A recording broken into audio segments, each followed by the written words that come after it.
Thermodynamics अभी हम topic लिया है, तो इसमें हम 25 कंसेप्ट देखेंगे। तो जो हीट होता है, तो हीट दिखाया जाता है थर्मोडायनेमिक्स में क्यू से। दूसरा है यू जो है, तो ये इंटरनल एनर्जी होता है, तो इंटरनल एनर्जी दिखाया जाता है यू से। उसके बाद तीसरा होता है यहाँ डब्ल्यू होता है वर्क डन, तो जो भी वर्क डन किया जाता है वो दिखाया जाता है वर्क डन से। चौथा कंसेप्ट है कि जो फर्स्ट लॉ ऑफ थर्मोडायनेमिक्स है, फर्स्ट लॉ ऑफ थर्मोडायनेमिक्स। तो फर्स्ट लॉ ऑफ थर्मोडायनेमिक्स में हमें क्या बोला जाता है, the change in heat is always equal to delta U plus delta W. तो यानी कि जो भी हम हीट देंगे सिस्टम को, तो जो भी हम सिस्टम को हीट देंगे, तो वो हीट क्या हो जाएगा, उस पर्टिकुलर सिस्टम का क्या इंक्रीज करेगा, उस पर्टिकुलर सिस्टम का क्या इंक्रीज करेगा, तो उसका इंटरनल एनर्जी इंक्रीज करेगा और उसमें ऊपर कुछ वर्क डन करेगा। तो वर्क डन करेगा इसका मतलब क्या, मान लीजिए अगर आपने पेट्रोल डाला गाड़ी में और पेट्रोल को बर्न किया, तो इसका मतलब क्या किया, आपने इंजन को हीट दिया। तो हीट देने से क्या हो गया कि एनर्जी जो है इंजन का वो बढ़ गया, इसकी वजह से गाड़ी क्या हो गई, चलने लगी। तो इसको ही क्या कहते हैं, तो इसको ही कहते हैं कि आपने जो वर्क दिया था या हीट दिया था, वो वर्क उसका इंटरनल एनर्जी इंजन का बढ़ गया और क्या हो गया, और पैरेलली उसने क्या किया, तो वर्क डन भी किया। वर्क डन किया यानी कि उसने आपको चलाकर दिखा दिया, यानी कि वो चलने लगी। तो ये क्या हो गया, गाड़ी के लिए, हमारे लिए क्या हो जाएगा, तो हमारे लिए वर्क डन हो जाएगा। अगर नेक्स्ट कंसेप्ट है सीपी का जो वैल्यू होता है, सीपी का वैल्यू होता है वो होता है NF/2 RT। तो यहाँ N क्या है, तो यहाँ N है मोल ऑफ द गैस है।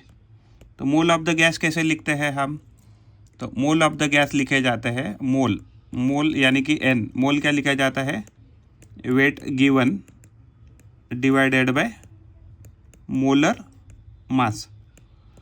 तो कोई भी अगर गैस दिया है, उसका कुछ वेट दिया है, तो वेट गिवन, तो ये किस में गिनते हैं, वेट गिवन हम ग्राम में गिनते हैं। मोलर मास कैसे गिनते हैं, ग्राम पर मोल में गिनते हैं। तो ओवरऑल ये आपका वैल्यू क्या आ जाएगा, ये जी से जी कट कर आपको ये मोल मिलने वाला है। तो ये उसमें नेक्स्ट कंसेप्ट है। नेक्स्ट कंसेप्ट है हमारा F/2। F क्या है, तो ये डिग्री ऑफ फ्रीडम है, डिग्री ऑफ फ्रीडम है। अभी हम जो गैसेस देखते हैं, तो कौन कौन सी गैसेस देखते हैं, तो हम देखते हैं मोनो एटॉमिक गैसेस देखते हैं। मान लीजिए मोनो एटॉमिक गैसेस का मतलब क्या है कि मान लीजिए अगर आपने लिया हीलियम लिया, आर्गॉन लिया, नियॉन लिया, क्रिप्टॉन लिया एंड जेनॉन लिया एंड रेडॉन लिया, तो ये सारी गैसेस क्या है, मोनो एटॉमिक है। और अगर हम डायटोमिक गैसेस की बात करते हैं, डाया एटॉमिक गैसेस, तो डाया एटॉमिक गैसेस में हम किसकी बात करेंगे, जैसे फॉर एग्जांपल आपकी O2 गैस हो गई, H2 गैस हो गई, oxygen gas, hydrogen gas, nitrogen gas, तो ये सारी किसकी गैसेस है, हमारी डायटोमिक गैसेस है। उसके बाद क्या होता है, हमारी ट्राइएटोमिक गैसेस होती है, ट्राइएटोमिक गैसेस। तो ट्राइएटोमिक गैसेस में कौन सी गैसेस आएगी, जैसे CO2 है, SO2 है, NO2 है, तो ये सारी क्या है, हमारी ट्राइएटोमिक गैसेस है। जैसे फॉर एग्जांपल डायटोमिक गैसेस में देखा जाए तो HCl भी गैस आ जाएगी। और ये छोड़कर भी कौन सी गैसेस है, जो पॉली एटॉमिक भी हो सकती है, पॉली एटॉमिक गैसेस। तो पॉली एटॉमिक जो गैसेस होगी, पॉली एटॉमिक गैसेस हो गई, ट्राइएटोमिक, डायटोमिक, उसके बाद हमने क्या पढ़ा, तो मोनो एटॉमिक। तो पॉली एटॉमिक गैसेस क्या है कि इसमें क्या है कि कितने से ज़्यादा है, तो मान लिया अगर आपने H2SO4 के वेपर ले लिया, फॉर एग्जांपल इसके वेपर ले लिया, तो इसमें क्या है, बहुत सारे एटम्स है। तो ट्राइएटोमिक में ये देखिए, यहाँ 3 एटम है, यहाँ भी 3 एटम है, यहाँ भी 3 एटम है, तो ट्राइएटोमिक हो गया। तो एक्चुअली ऐसी सारी गैसेस की जो क्या है कि उसमें 3 से ज़्यादा अगर मान लीजिए हमारे पास एटम्स है, तो उसको ही क्या कहेंगे, हम पॉलीएटॉमिक गैसेस कहेंगे।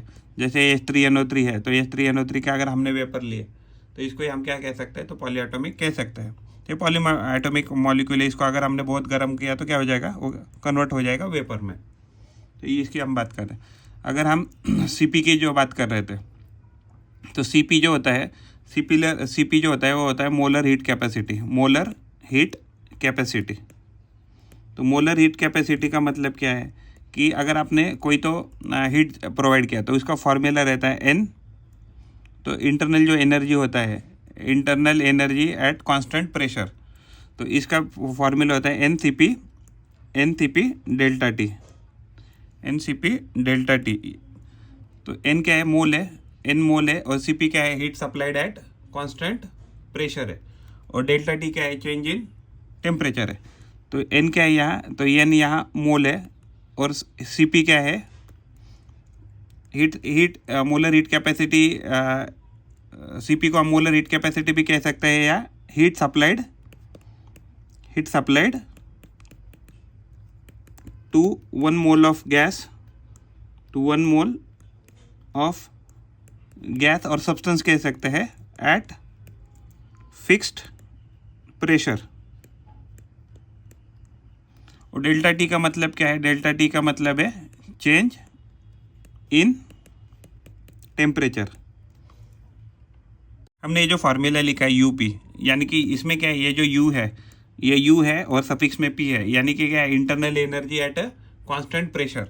वैसे भी हम क्या कर सकते हैं, जो यू होता है, यू जो होता है हम कांस्टेंट वॉल्यूम में कर सकते हैं, तो ये इसका फार्मूला हो जाएगा n C V delta T. तो इसमें क्या है, देखिए एन तो मोल ही रहेंगे, इसमें एन मोल ही रहेंगे, सी वी जो है तो क्या है, heat supplied to at constant volume. Delta T क्या है, डेल्टा टी है, यहाँ देखिए हमने लिखा है ऑलरेडी, चेंज इन टेम्परेचर। तो ये नेक्स्ट हमारा कंसेप्ट है, जो सी पी होता है, C P minus C V होता है, वो हमेशा आर होता है। तो आर क्या है, तो आर है यूनिवर्सल गैस कांस्टेंट। तो ये क्या है, यूनिवर्सल गैस कांस्टेंट है। तो इसकी वैल्यू अलग अलग होती है, तो जनरली इसकी वैल्यू क्या होती है, अगर जूल में देखा जाए तो 8.314 के आसपास आ जाती है। तो इसकी वैल्यू भी हम आगे जाके लिखेंगे। फिर उसके बाद हम दूसरा क्या हमें पढ़ना है कि मान लीजिए C P by C V हमें मान लीजिए किसी अलग यूनिट में दिया है और हमें इसको जूल में कन्वर्ट करना है, तो हमको क्या करना है, हमको उसको जे से डिवाइड करना है। तो हमें क्या मिल जाएगा, तो ये हमें जो स्पेसिफिक हीट कैपेसिटी है हमें जूल में मिलने वाली है। नेक्स्ट अगर हमने देखेंगे इसमें कि जो हमारा C P divided by C V जो है, ये सफिक्स में है P, C P divided by C V जो है, इसका वैल्यू आता है गैमा। हाँ, इसका वैल्यू है गैमा। तो हर एक एक्चुअली क्या होता है, जो ये होता है हमारा गैस होता है, गैस के लिए मोनोएटॉमिक के लिए अलग होगा, एंड डायटोमिक के लिए अलग होगा, एंड ट्राइटोमिक गैस के लिए ये वैल्यू अलग अलग होगी। उसके बाद अगर हम देखा जाए तो हमारा जो हीट सप्लाइड होता है, तो हीट सप्लाइड एक्चुअली दो पर्टिकुलर केस में डिफाइन होता है heat supplied, n C P delta T. तो यानी कि हम हीट सप्लाई कभी कर सकते हैं कांस्टेंट प्रेशर पे गैस को, एंड हीट का भी सप्लाई करते हैं एट कांस्टेंट वॉल्यूम को। तो ये हीट के फॉर्मूले हैं।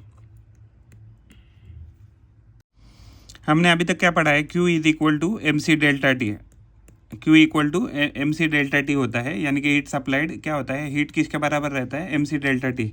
तो यहाँ m क्या होता है, मास ऑफ द सब्सटेंस या गैस हो सकता है, हीट क्या होता है, हीट कैपेसिटी होती है, हीट कैपेसिटी कह सकता है। और जो डेल्टा टी है, तो डेल्टा टी क्या है, चेंज इन टेम्परेचर है। ओके, अगर मान लीजिए ये जो हीट है, हमने क्या देखा, हीट दो जगह दे सकते हैं, एक कांस्टेंट प्रेशर पे दे सकते हैं और एक कांस्टेंट वॉल्यूम में भी दे सकते हैं हम हीट।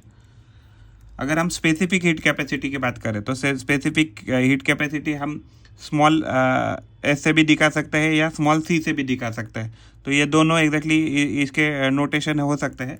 तो ये क्या होता है, ये स्मॉल एस से भी दिखा सकते हैं, स्मॉल सी से भी दिखा सकते हैं। तो ये हमेशा रहेगा हीट कैपेसिटी। तो यानी कि हीट कैपेसिटी इसको कैपिटल एस से भी लिख सकते हैं, कैपिटल सी से भी लिख सकते हैं, और उसको हमें डिवाइड करना है मास ऑफ द सब्सटेंस से। तो ये जो मास है, मास ऑफ द सब्सटेंस, तो ये हमें क्या देगा, स्पेसिफिक हीट कैपेसिटी है। तो इसमें जो ये वैल्यू है सी, तो ये क्या है, हीट कैपेसिटी है। और यहाँ जो हम डिस्कस कर रहे हैं स्मॉल सी, यानी heat capacity divided mass divided by mass, तो ये क्या आ जाएगा, तो ये आ जाएगा स्पेसिफिक हीट कैपेसिटी।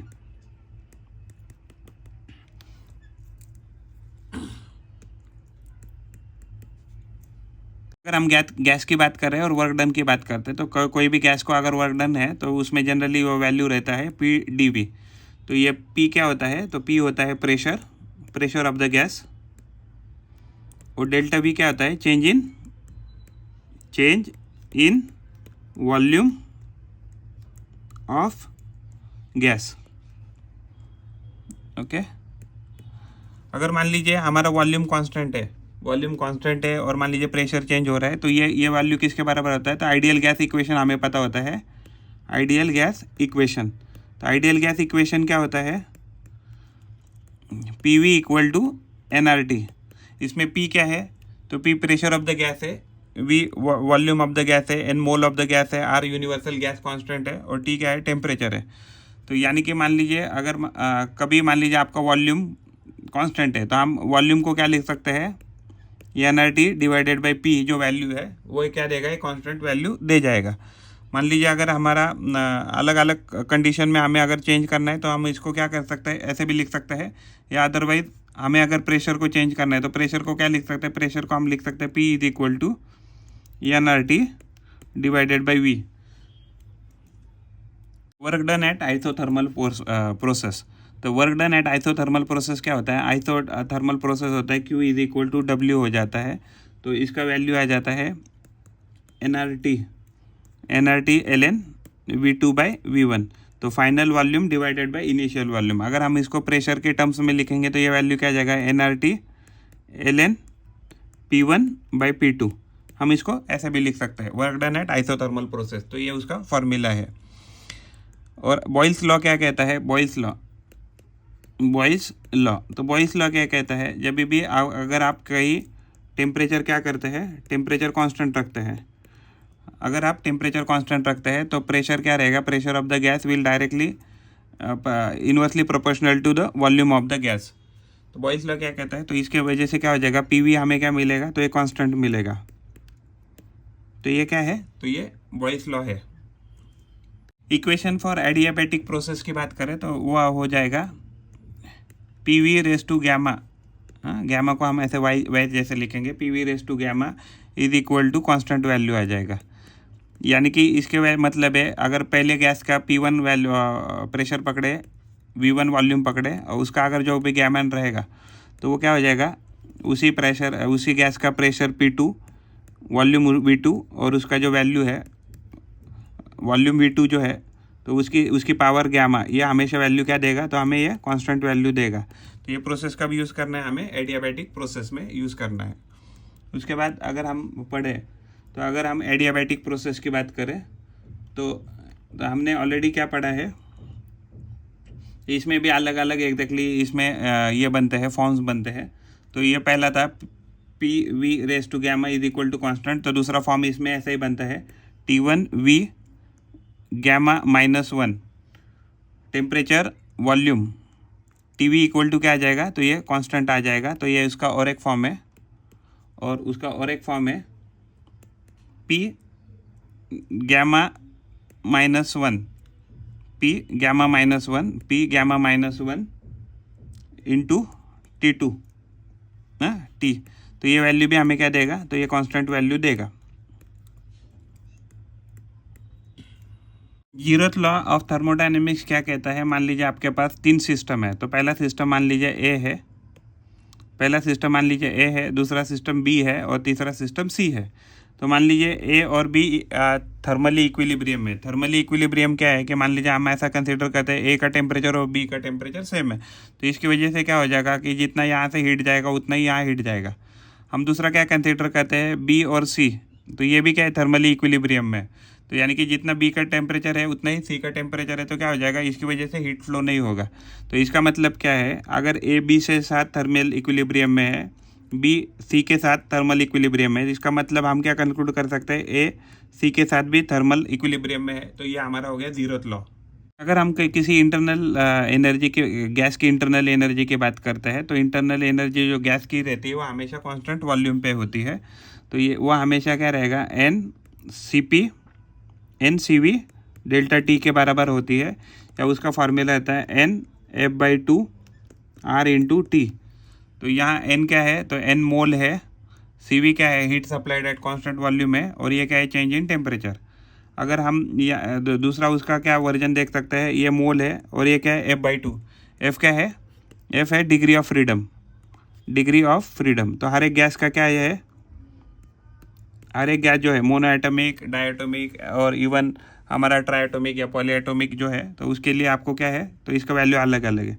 और ये क्या है, ये जो R है ये यूनिवर्सल गैस कांस्टेंट है, और ये क्या है, चेंज इन टेम्परेचर। तो हम इसको भी क्या लिखना पड़ेगा, तो नफरत, यानी कि N F/2 RT। तो ये आपका क्या है, internal energy of particular gas है। ध्यान देने जैसी बात क्या है कि जब भी आपका मान लीजिए टेम्परेचर है, अगर आप टेम्परेचर किसी गैस का बढ़ा रहे हैं, अगर टेम्परेचर किसी गैस का बढ़ा रहा है तभी जाके उसकी इंटरनल एनर्जी बढ़ने वाली है। यानी कि अगर आपका टेम्परेचर अगर कांस्टेंट रहेगा तो change in internal energy of the gas हमेशा 0 रहेगा, ये हमें कंक्लूड करना है। तो ये हमें पता होना चाहिए। तो किसी भी पर्टिकुलर गैस के अगर टेम्परेचर कांस्टेंट है तो कभी भी उसकी इंटरनल एनर्जी इंक्रीज नहीं होगी। तो ये हमें ध्यान रखना है। जो भी हीट सप्लाई करते हैं, जो भी हम हीट सप्लाई करते हैं, मान लीजिए हमने क्यू हीट सप्लाई की, तो ये क्यू हीट क्या करेगा, हमेशा पर्टिकुलर गैस की इंटरनल एनर्जी इंक्रीज करेगा, और क्या करेगा, इंटरनल एनर्जी करेगा और प्लस उसमें चेंज इन वर्क करेगा। तो यानी कि किसी भी सिस्टम को अगर हम हीट दे रहे हैं तो उसकी वो इंटरनल एनर्जी क्या करेगा, एक तो बढ़ाएगा एंड क्या करेगा, उसके ऊपर वर्क डन करेगा। तो ये क्या है, तो ये फर्स्ट लॉ ऑफ थर्मोडायनेमिक्स है। ओके, तो हीट जो होता है क्यू होता है, तो हीट जो है, तो हीट किस में गिनते हैं, तो एनर्जी में, जूल में गिनते हैं। और ये जो है इंटरनल एनर्जी, तो इंटरनल एनर्जी भी हम किस में गिनते हैं, तो जूल में गिनते हैं, यह इसका ऐसा यूनिट है। और वर्क डन भी क्या है, तो जूल है, तो इसको भी हम किस में गिनते हैं, जूल में ही गिनते हैं। अगर हम किसी गैस ने जो भी वर्क डन किया है, अगर हम उसकी डिस्कशन करते हैं, तो W is always equal to P delta V, यानी कि उसका प्रेशर हमने कांस्टेंट रखा है और उसमें क्या किया है, वॉल्यूम में चेंज किया है, तो उसको हम वर्क डन कहेंगे। तो यानी कि अगर डेल्टा V अगर 0 आ रहा है, यानी कि उसमें वॉल्यूम नहीं चेंज नहीं हो रहा था, इसका मतलब उस पर्टिकुलर गैस पे वर्क डन कितना है, तो 0 हुआ है। तो ये हमें याद रखना है।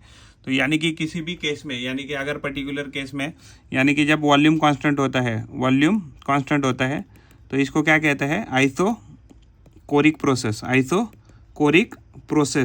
तो आइसोकोरिक प्रोसेस में वर्क डन क्या रहेगा, तो वर्क डन हमेशा 0 रहेगा। लेकिन अगर हम मान लीजिए प्रेशर कांस्टेंट रखते हैं, अगर प्रेशर कांस्टेंट रखते हैं तो इसको बोलते हैं आइसोबारिक प्रोसेस। तो आइसोबारिक प्रोसेस में हो सकता है कि आपका वर्क डन क्या है, तो कांस्टेंट है, ऐसा हो सकता है। वर्क डन जो है तो कुछ ना कुछ वैल्यू दे सकता है, क्योंकि हमारा सिर्फ डिपेंड क्या करता है, वॉल्यूम पे। अगर वॉल्यूम 0 है, यानी कि चेंज इन वॉल्यूम 0 है, तो इसका मतलब वर्क डन 0 है। लेकिन अगर प्रेशर कांस्टेंट है तो हम ऐसा नहीं कह सकते हैं कि उसका वर्क डन 0 रहेगा। तो आइसोबारिक प्रोसेस में वर्क डन हो सकता है, 0 भी हो सकता है, या अदरवाइज कुछ दूसरा भी वर्क डन जो है वो आ जाएगा इसमें, यानी कि उसका कुछ ना कुछ वैल्यू आने वाला है। लेकिन अगर किसी पर्टिकुलर गैस का वॉल्यूम कांस्टेंट है, तो इसका मतलब वो वर्क डन का उसका वैल्यू क्या आएगा, हमेशा 0 आएगा। वर्क डन किसके लिए हमें निकालना है, तो यानी कि heat supplied always equal to change in internal energy plus change in work done. तो ये फार्मूला है फर्स्ट लॉ ऑफ थर्मोडायनेमिक्स, तो इसको हमें याद रखना है।